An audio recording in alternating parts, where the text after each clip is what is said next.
Hello students, today we are going to discuss another point into this module, that is design optimization. Up to now whatever we have discussed, that is design flow, and now next thing is that how to optimize the design. So there will be various parameters we are going to discuss. Okay, area, timing, power constraints. Okay, these are the major parameters, and when we are going for this adjustment of this parameter at the various steps, the designer want to change the some of the parameters. Due to that, some of the parameters are going to change. Okay, so there should be optimization between all these parameters. So major parameters are the area, timing and power. So we are going to discuss how to optimize area, how to optimize timing and how to optimize power. So you can see when we are going to change the frequency parameter, that is means by we required always the operations should be done faster. So for that we can go for the parallelism and then it will increase the area. Okay, so one parameter will be changed, other parameter it affects. Okay, so therefore should be trade-off between among these proper parameters. So there should be always trade-off. So as also the area increases, power also increases. Okay, power consumption increases. So we have to select optimize design for our suitable requirements.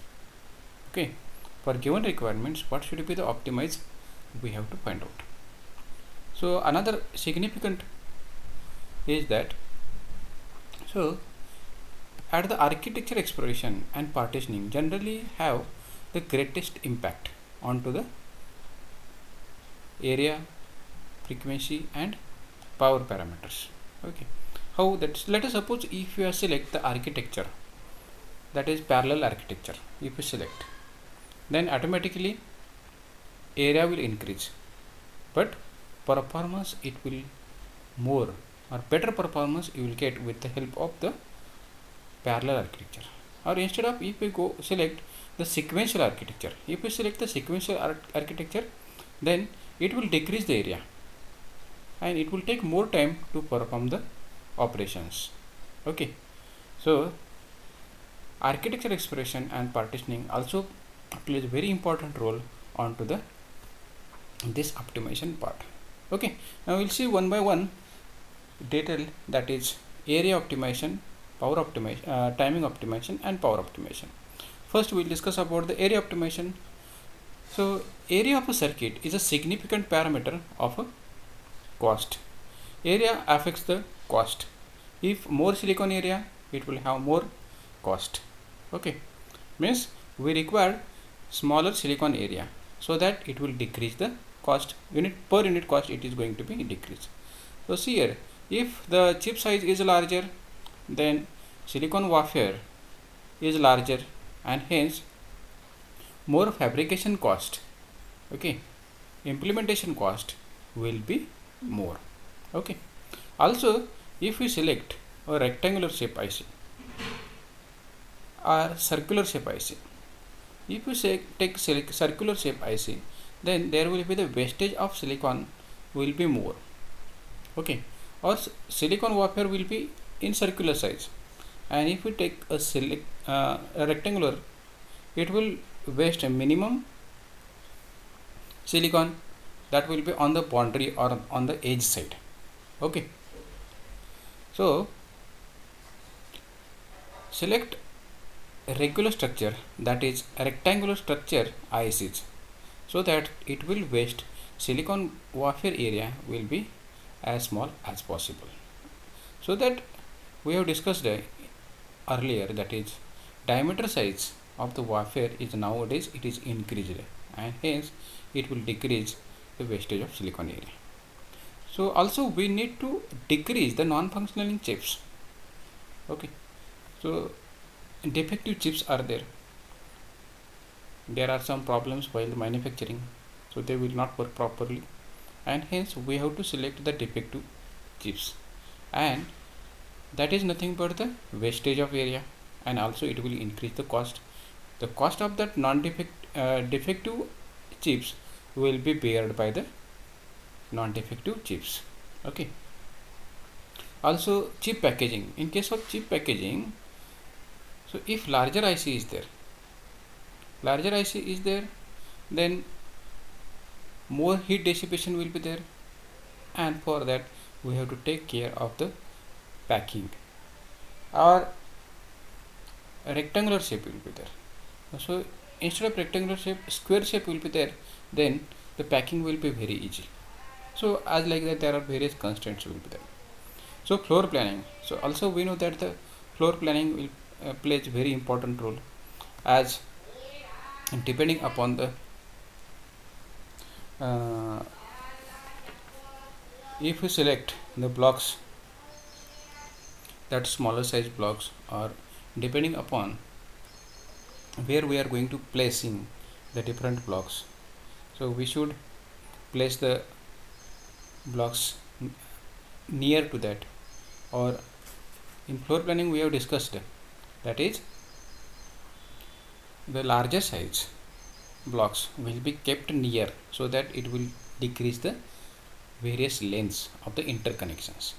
Okay, so floor planning also important to decrease the area. Also if area increases, or again power consumption increases, and it will affect the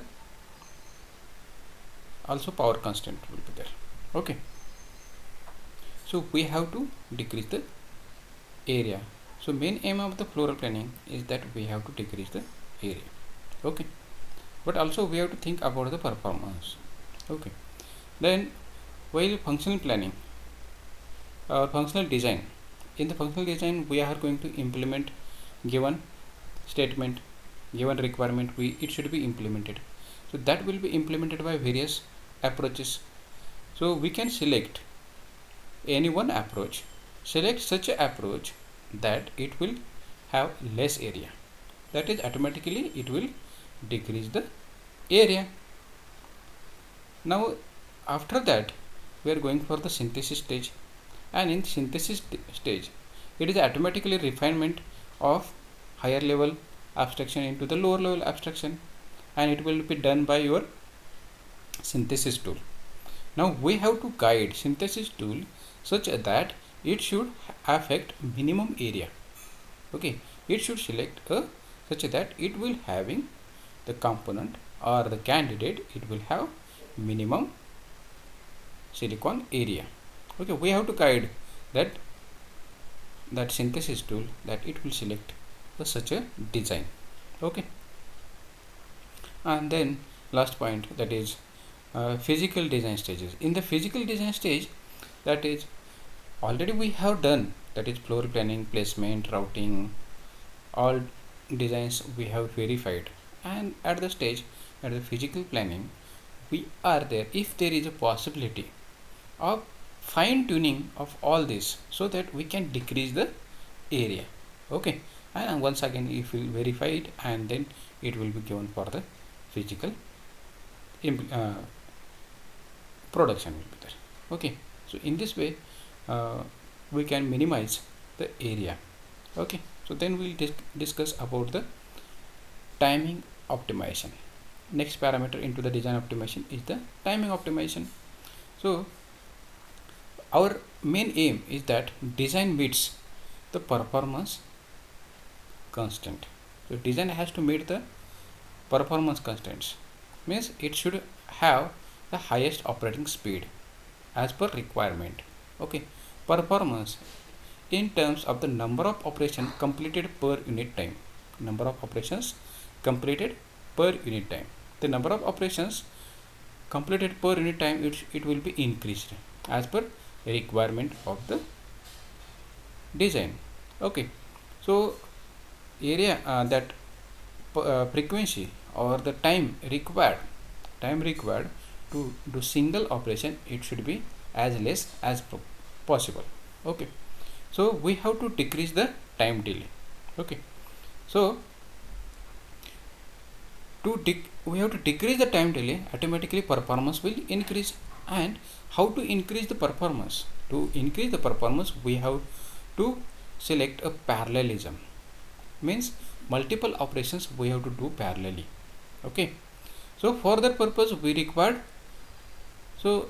more ICs, more circuit to do multiple operations parallelly, and it will increase the area. And hence, as the area increases, number of transistors increases and power consumption increases, and so that affects the other parameters. So there should be trade-off between area, power and timing constraint. Okay, so we have to select timing constraint such that, so we have to select parallelism. So apply just enough parallelism, to reach performance requirement. Only what are the requirement, that much parallelism we have to apply, and not more than that. If we go for more than that, it will increase the area, and it will increase area also, it will increase the power consumption, and it will affect the other parameters. Okay, and hence apply just enough parallelism to reach performance. At lower level of abstraction, we have to focus on the individual blocks that performs operation with minimum time. So individual block, okay, that is subunits or leaf cells, you can say, that has to be perform that operation with the minimum timing. Okay, for each block, we have to give the clock frequency, how much will be the maximum clock frequency that will be suitable for that block. Okay, so we have to mention also that timing budget of each block, means how much time delay will be required for each block we have to give. Also we have to specify, that is clock to output delay and input clock delay or input to clock setup time. Okay, so all this information we should know for the each block, that is we can say it is a budget of each block. We should know timing budget of each block. Okay, so for high speed circuits, in high speed circuits also we have to take care of the inter block delay, time required for the transmit the information from one block to another block, that is the inter block delay also we have to consider. Okay, then again functional design,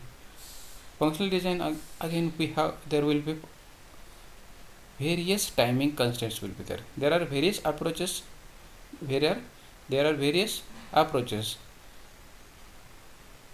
to implement the design, and we have to select such an approach that it should select such a design that at least it will meet the requirement of the performance, that is the frequency. It should satisfy the requirement. Okay, frequency, such a design we have to select. Okay, or then synthesis tool, as like same, that is synthesis tool we have to guide such that it will select minimum delay component, or it will select the component which will satisfy our requirement. That component it will be selected by the synthesis tool. And in case of physical design also we have to do a fine adjustment for all the blocks, that is we have go for the fine and adjustment for the planning, that is floor planning, then placement and routing, we have to go for this. Okay, so that the timing constraint it should be satisfied. Okay, and then last optimization is that the power optimization. So power optimization is also most important parameter. particularly in case of battery operated devices. Particularly in case of battery operated devices, that is for example cell phones, that is PDAs and portable media players. So we require the more backup. So we require, that is, the battery should be used for long time, and hence power consumption of the device, it should be less, so that the battery will last for long time. So we have to decrease the power consumption. So how to decrease the power consumption? Okay, hence that power constraint is the most important. So also in case of non battery operated devices, we should know what should be the power consumption by the device. Okay, if the more power consumption is there, so we have to dissipate the heat. For heat dissipation, we require the special type of packaging, so that the heat generated, that it should be dissipated into atmosphere. So for that special packaging, so we have to, it will increase the cost of the packaging. Okay, so it will affect also the cost. Okay, and then so for more approaches to minimize power consumption, so there are various approaches how to minimize the power consumption. So there are various approaches to manage the power also. How to manage the power? Okay, so one of the approach is identifying idle blocks. Okay, so while operating, that is some of the blocks are used for some time and they will be idle for some time. Such a blocks we have to identify, and when these blocks are idle, at that time remove power of these blocks for idle period, and again when they will required to activate, we have to apply the power. Okay, so for example this identifying of the idle block, that is we can use in laptops. Okay,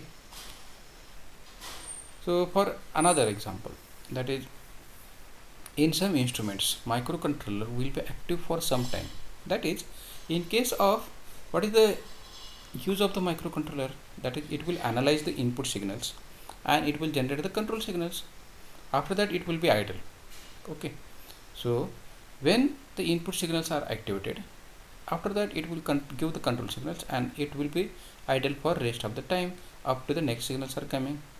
So we have to power down of the inactive component. We have to power down the inactive component, that is the microcontroller. We have to remove the power supply for some time, unless and until another signals are not coming. Okay, in the recent microcontrollers, there is always one block that will manage the power. Okay, so power management feature will be along with the new ICs will be available. Okay, it will take care of the idle block and it will give the power supply when it is active, and the power supply will be removed when they are inactive. Okay, so power down block, so that power down block, so it will reduce the average power consumption significantly. Average power consumption will be reduced significantly, and it is easy to implement. Okay, this arrangement is easy to implement, but it may take more time to wake up when it need to activate. So it will take some cycles to activate it, and it will increase the delay. So this delay should affect the performance. That care we need to take.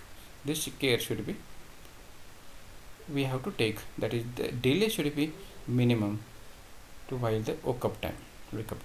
Okay, another is the dynamic power consumption. You know the dynamic power consumption we have discussed in first module. That is all the transistors in CMOS technology or in NMOS technology, the transistors should be on and off. Okay, when they are become on and off, that is while switching, the power consumption will be more. Okay, so if the frequency of operation is more, then its power consumption will be more. This power consumption will be more depending upon the frequency of operation. Okay, so there should be a trade-off, that is where we have to select the frequency. Also there is another heritage block, that is another solution for this. It is the getting clock we have to remove for some time. Means whenever it is not required to store the data, or whenever we don't require the clock for some blocks, so we have to remove the getting clock. In this way we can decrease the power also. Okay, so these are the some parameters how to decrease the area, frequency and power, and we have to select such a parameters that all the constraints it should be satisfied. So we have to optimize all these parameters to satisfy our constraints. Okay, so that's all about today's video. If you have any doubts, then you can ask me and give me response on my WhatsApp group. Okay, so today we'll stop here.